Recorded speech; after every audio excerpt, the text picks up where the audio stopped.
My name is Ronnie. I've spent nearly 30 years in this city, in one quiet corner of Dhaka. My life was simple, nothing grand, but it was peaceful. I run a small mobile phone shop, one that my father started decades ago. Over the years, I grew it into something better, something I was proud of. I got married 4 years ago, in March 2021. Her name was Hina. Beautiful to look at, and at the time, I thought she had the kindest heart.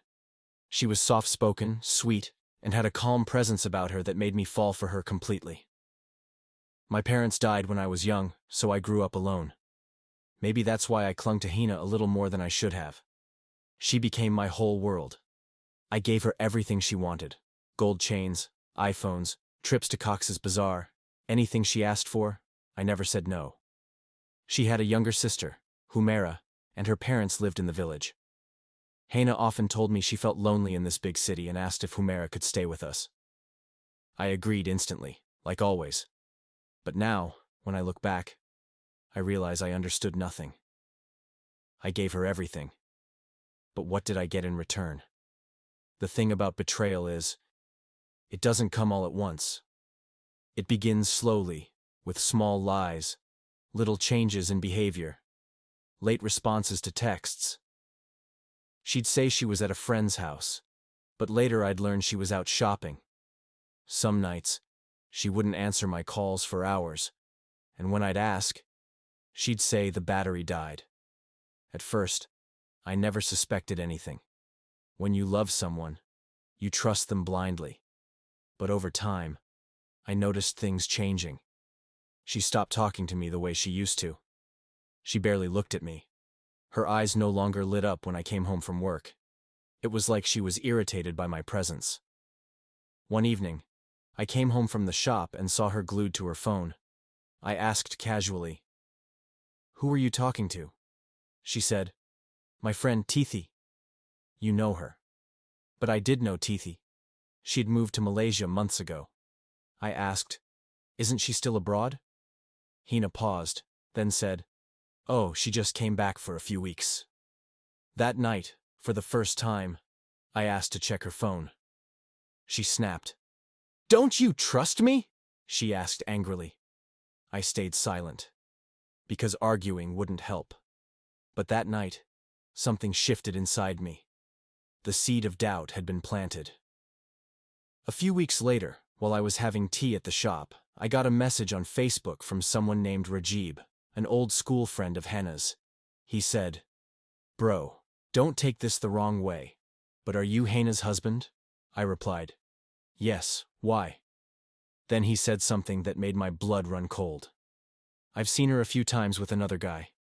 Today, I saw them again, very close, like a couple. They were at a restaurant on Bailey Road." I rushed out of the shop without thinking.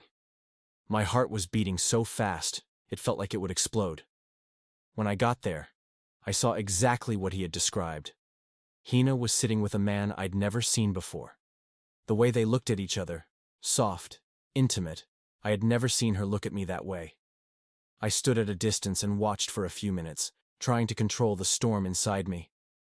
Then I walked straight up to them and said, "Hina, what are you doing here?" She froze, eyes wide. "You? Here?" she stammered. I turned to the man and asked, "Who are you?" "I'm her husband." He looked scared, stood up, and left without saying a word. We went home in silence that night. I didn't say anything. She didn't either. There was nothing left to say. That night, Hina cried. She broke down and admitted everything. "I've been seeing him for the past 3 months. His name is Rashid," she said between sobs. "I didn't want to hurt you, Ronnie, but I couldn't help it." I asked her one question. "Do you love me?" She looked away, said nothing, and that silence told me everything. The next day, I sent her divorce papers. No shouting, no begging, no fighting. I simply let go, because when trust is broken, there's nothing to hold on to. Maybe she's still with that man. Maybe she's happy. I don't know, and I don't care anymore. Me? I still run my shop. I still drink my evening tea. But yes, I live alone now. Alone, but in peace. No more lies, no more hidden tears. And at night, when I lie down to sleep, I don't have to wonder who she's texting. I don't have to wonder where she is or who she's with. Because she's no longer mine. And I've finally made peace with that. Days passed. The silence in the house was unbearable, like a ghost haunting every room. Hina hadn't left yet. Even after receiving the divorce papers, she stayed. Maybe because she had nowhere else to go, or maybe because she still didn't believe I had the strength to go through with it. Every night, she slept on the bed, and I slept on the floor. We lived like strangers, worse than strangers. Strangers don't hurt you like this. Sometimes I'd wake up in the middle of the night and see her silently crying. I never said anything. She never asked for forgiveness, and I never offered it. It was a quiet war, cold and exhausting. But what hurt the most was the memories. The way she used to hold my hand in public, tightly, like she was proud of me. The way she'd wait for me at the door every night when I came home from work. The way she'd lean on my shoulder while watching a movie, whispering small comments into my ears. Were those moments all lies? Or did something change over time? Maybe I became boring. Maybe I was too busy with my shop. Maybe I didn't notice how lonely she was. Or maybe she just never loved me the way I loved her.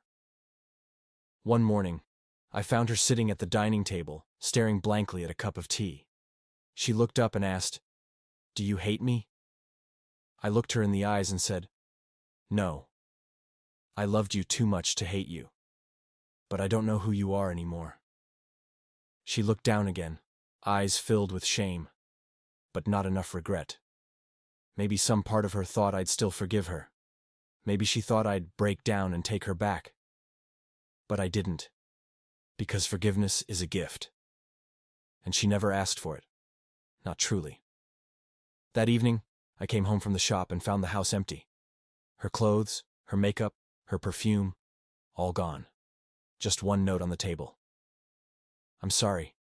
You deserved better than me. I hope you find peace. Hina." I stared at that note for a long time. My chest felt hollow. I should have been relieved. But all I felt was a strange, unbearable emptiness, like a piece of me had been carved out. She was gone, and I was free. But freedom never felt so heavy. A week later, I met someone I hadn't seen in years. Shamim, my childhood friend. We were best friends until college, then life took us in different directions. He had heard from someone about my divorce and dropped by my shop. He didn't say sorry or, "That's sad." He just sat beside me and said, "You're not alone." We spent hours talking. I told him everything. He listened without interruption. When I finished, he said something I'll never forget. "You loved her. You gave her everything. That doesn't make you weak. That makes you rare." That night, for the first time in weeks, I slept a little better. But healing is never linear. Some nights, I'd still hear her laugh in my memories. I'd still see her reflection in the mirrors. I'd still wake up thinking she was beside me. I tried to distract myself, worked longer hours, redecorated the house, stopped going to places we used to visit together. But the heart is not that simple. You can't repaint over betrayal. One day, I got a message from an unknown number. "Ronnie Bai. I'm sorry to disturb you. I'm Rashid." Yes. Him. The man she left me for. I stared at the message, heart thumping. I wanted to delete it. But curiosity burned stronger. I didn't know she was married at first. When I found out, I tried to walk away. She begged me not to. She said you didn't care about her, that you were cold, absent. I felt like I was being stabbed again, this time with new lies. But then came the twist. She left me last week, said she needed time. I think she's with someone else now. I'm sorry, Bai. You deserved better. I didn't reply. I didn't need to. Because in that moment, I realized she wasn't mine or his. She never truly belonged to anyone. She was a wandering soul. And we were just pit stops.